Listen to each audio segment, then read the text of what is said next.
Saudara terjerat kasus narkoba, ex-Kapolres Bima Kota AKBP Didik Putra Kuncoro terancam hukuman maksimal penjara seumur hidup. Setelah ditetapkan menjadi tersangka, ex-Kapolres Bima Kota AKBP Didik Putra Kuncoro akan menjalani sidang etik pada Kamis mendatang. Saat digeledah di rumahnya, ditemukan barang bukti berupa sabu 16,3 gram, ekstasi 50 butir, pil aprosolam 15 butir, pil Happy Five 2 butir, dan ketamin 5 gram.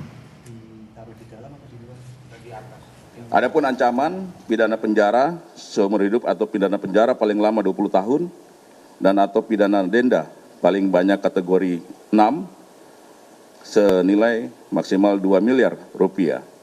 Untuk AKBP DPK saat ini akan menjalankan proses kode etik, dijadwalkan di hari Kamis akan melaksanakan sidang kode etik. Sebelumnya, Saudara, Kapolres Bima Kota AKBP Didik Putra Kuncoro ditahan di Divisi Propam Polri. Ia ditahan akibat terjerat kasus dugaan setoran dari bandar narkoba. Keterlibatan Didi terungkap berkat pengakuan anak buahnya, AKPM, saat diperiksa dalam kasus narkoba yang menjeratnya.